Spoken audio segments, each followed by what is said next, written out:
Hello YouTube, welcome back to Practice with me.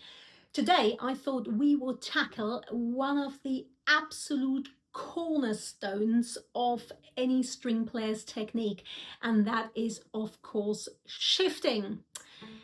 Like with anything else, if we want to get really good at shifting, we need to do two things. We need to first of all understand the nuts and bolts of it, the underlying principles that underpin everything. And secondly, we need to drill those in a very, very disciplined way over and over again. And that is precisely what we're going to be doing together with you for the next 20 odd minutes. Let's go. If you are new to my channel, my name is Julia Morneweg, and here I try to share with you all the tips and tricks you could possibly need in order to get really, really good at playing this beautiful, beautiful instrument.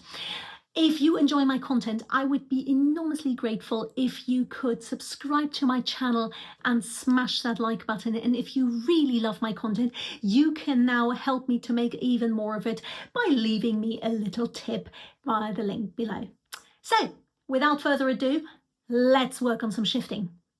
In order to get really good at shifting, there are a couple of fundamental principles which we need to understand and, of course, as usual, drill over and over.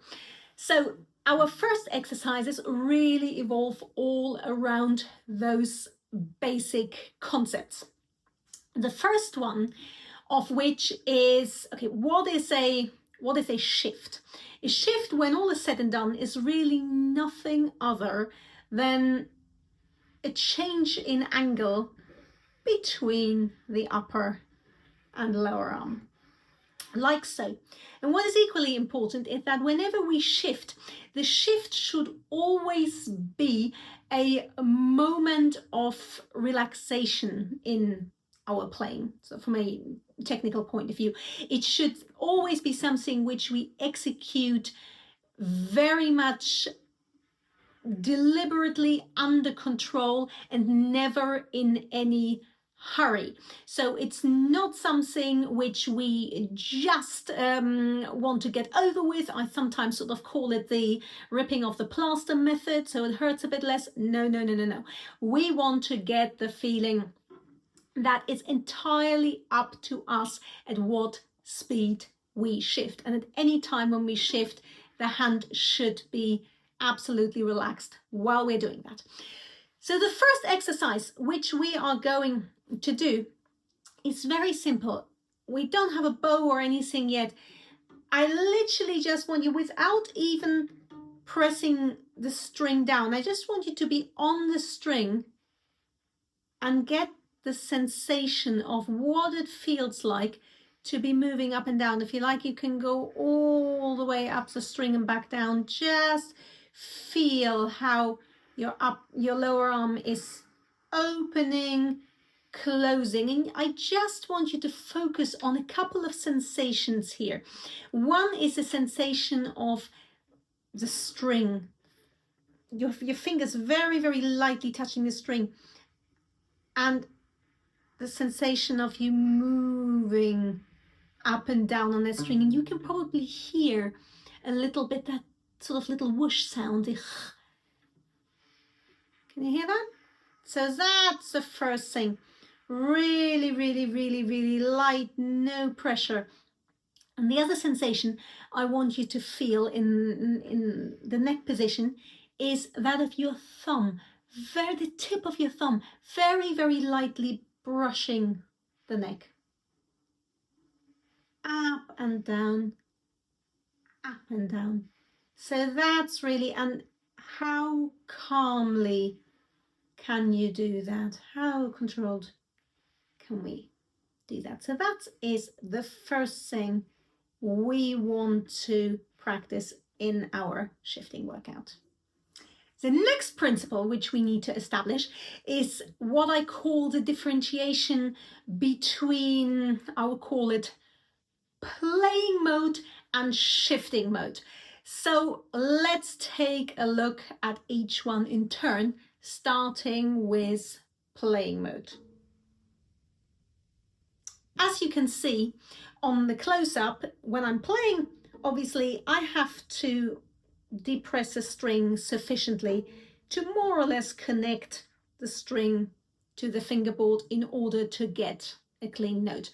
Of course, as usual, you don't need anywhere near as much pressure as you might think you need. So just really, you don't even need to go to 100%. Usually anything, sort of 85, 90% down is usually enough. Now, let's look at what I would call shifting mode. So let's look at that close up. And here you can see that my finger is still very much on the string, but I'm not pressing the string down. Now, why is that differentiation important? Because if I don't release the pressure on the string when I'm shifting, it's going to feel quite difficult, and secondly, it's going to be really noisy. With every shift, you are going to get a sort of pretty big, what I call meow. Yeah, you're just going to get, which of course you don't want. So that is the first thing we need to learn. So all we're going to practice now is that difference between connect the string, disconnect, connect, disconnect. So I would always compare it a little bit to if you're driving a car with a manual transmission.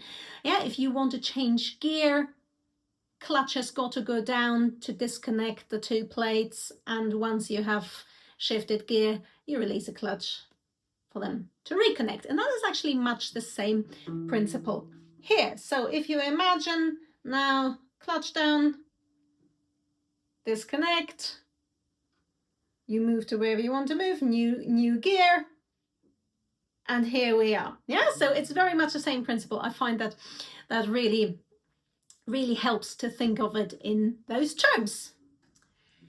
So now that we've established these two principles, we are straight away going to go into our first exercise where we actually play and use the bow. So we are going to practice all our initial shifting drills going from first to fourth position, because fourth position is usually the first sort of new position that you learn.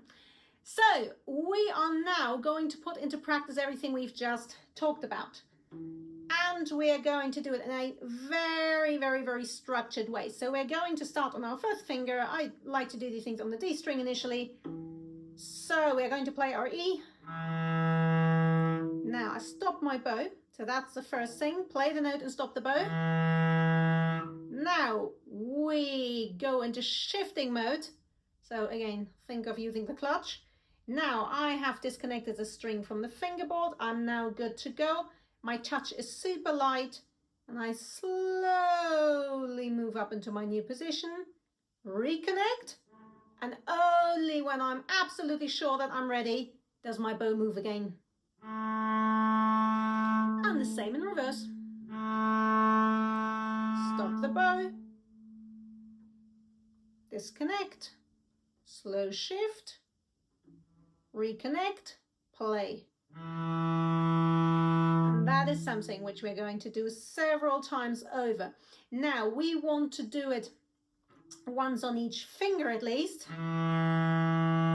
So stop the bow, disconnect, shift, reconnect, play.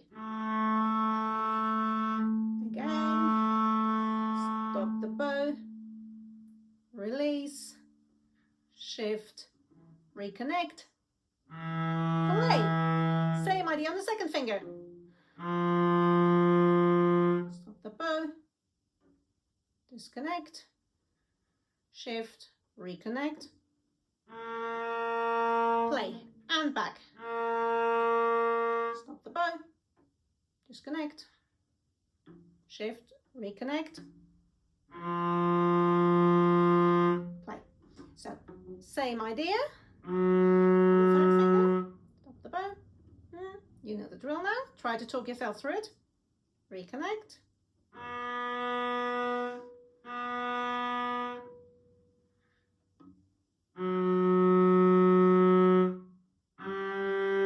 Fourth fingers.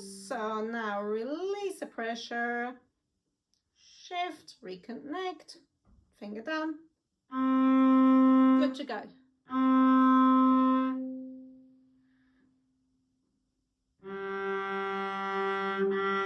So there you go. Now, I would hope by now, if you know my content, you already know what I'm going to say next, which of course is, please don't try to aim to become quicker at it at this point. I just want you to become better at it. At this point, it's not about shifting quickly. Anybody can shift quickly and badly. That's not a skill. At this point, we want to learn to shift slowly under control. And every single time we do it, we talk ourselves through the steps, because that aids what is called metacognition. So that helps your brain to learn a new process. There we go. So that is our basic exercise, which we initially just do with the bow stopped. Now we can do exactly the same on the same bow. So in this case, obviously you are going to be hearing, when we're shifting really slowly, some of the mechanics in between, which at this point is absolutely fine. So here's what we're going to do. So the bow never stops. That is really important, yeah? So bow keeps going slowly. Disconnect.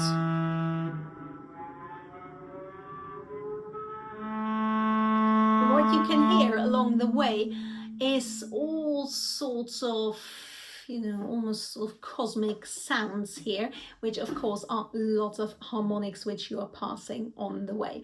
The more the merrier. I'm very happy to hear those, because that means that you are doing the right thing. So release the pressure, slowly,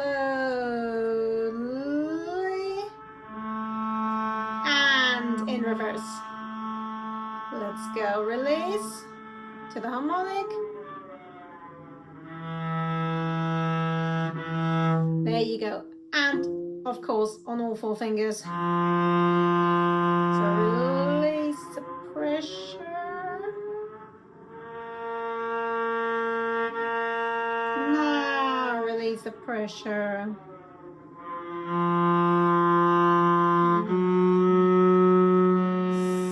So slowly that you can control exactly where you're going to stop. Release the pressure.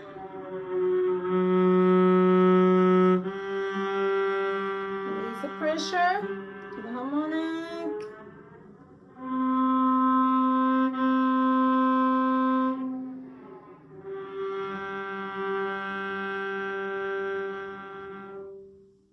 I recently taught this very practice session workout thing in one of my live online workshops. If you haven't been to an edition of Julia's Cello Cafe yet, now is the time to sign up. They always happen on the first Sunday of each month. You can check out the link below. It's really, really good fun, and we're starting to build a really sort of nice, fun community there. But when I was teaching that, obviously at various point I stopped and I said, okay, does anyone have any questions? And I was expecting this question to come, and I'm very glad it did come. Somebody asked me, okay, so now you have always shifted on the same finger, 1 to 1, 2 to 2, 3 to 3, 4 to 4. What happens if I want to shift from 1 to 2 or 4 to 1? Very good question, because of course different finger combinations or different types of finger combinations require slight adjustments, different approaches. So what combinations do we have? What you just saw there was shifting on the same finger, and that's the first thing we have to learn. Next, we're going to look at what happens if I want to shift from what I call a lower finger to a higher finger. So 1 to 2, 1 to 3, 1 to 4, 2 to 3, 2 to 4, whatever you like. Yeah, so, and actually, it's very, very similar to what we did before. The only thing that's going to happen is, so we stop our bow, we shift into the new position on the old finger, and now we add.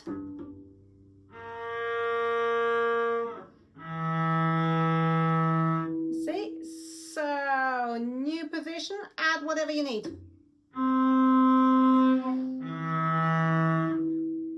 If I do it on one bow,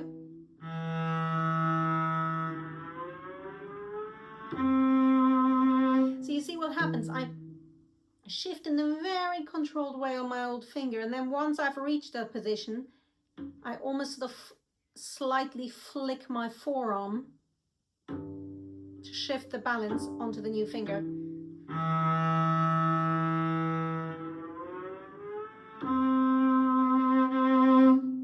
There you go. So that is going, if you're shifting upwards from a lower finger to a higher finger. Now, the one that is trickier is going from a higher finger to a lower finger. So obvious example would be 4 to 1, which of course is something which we come across an awful lot, especially in scales. So let's look at the technique that's required for that. So I start on my 4th finger. So I stop my bow, and now I want all your other 3 fingers, your 4th finger stays where it is, to sort of crowd behind the 4th finger. Imagine you're standing, you're the first person in the queue, and there's a lot of really pushy people behind you with no concept of personal space. Yeah, so that's the other 3 fingers. They're crowding you right there. And when it's time to go, eventually he said, you know what, I've had enough, I'm going. And you just move and everything releases. It's almost, the movement is almost that. So the 1st finger pushes everything else out of the way, and just with sheer gravity, you let it go. So crowd behind, and now little flick, there you are. And of course, you want to practice that slowly and under control. Yeah, so you can do it on one bow. It's really en route here that you see the 1st finger pushes the 4th finger out of the way.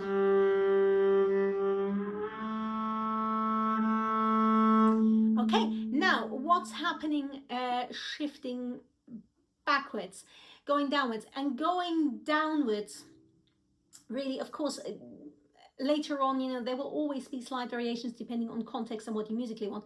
For now, just use a very simple rule, shift on whatever is the old finger. So if I want to go from 4 to 1, so my 4th finger goes into the new position, change.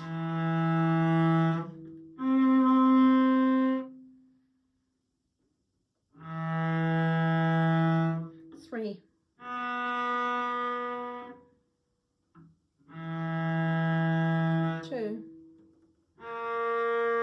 Let's go from 2 to 4, let's say.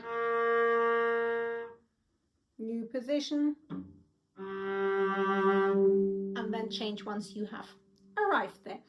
So all of these combinations we just want to practice over and over again.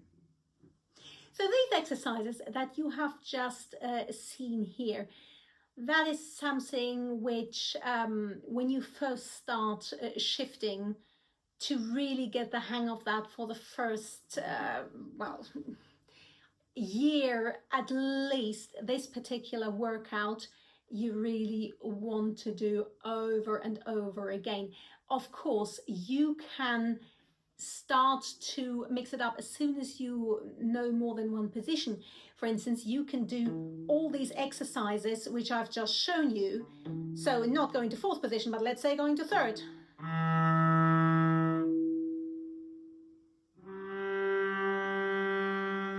or just going up by a tone to upper second position,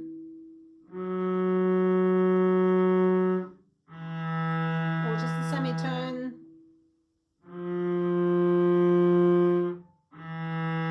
In fact, you can also, that's another really good thing to do, you can practice sort of little scales just with one finger.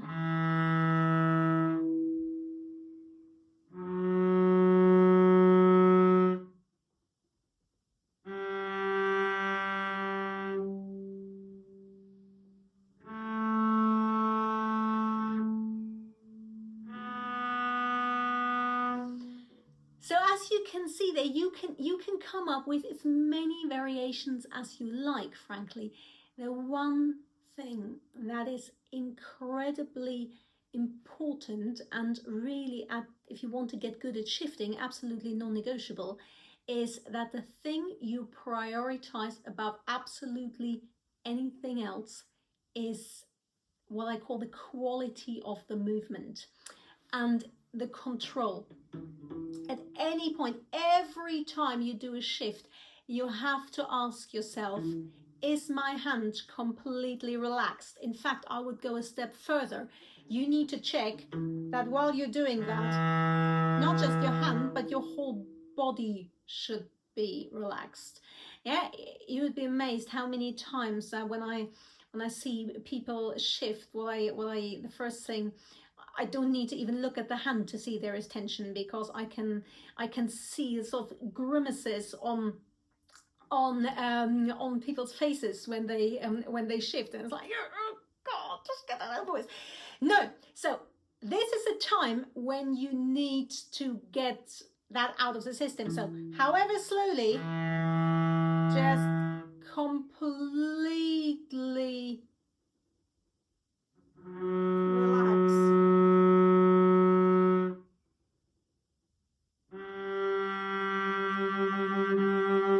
And by the way, that completely relaxing during shifting, that is something which I still train absolutely every single day.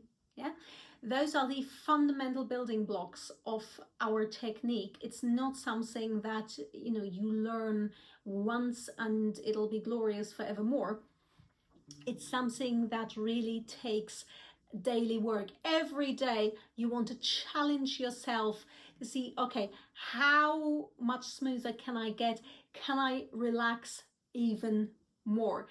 And if you can build that into your system at the very, very, very start, when you learn to shift, then shifting is not something that you will ever be scared of. So there you go. That's some shifting practice for you. As I said, over and over and over. And as usual, any questions, pop them below. And I look forward to seeing you soon for a bit more practice. Cheerio.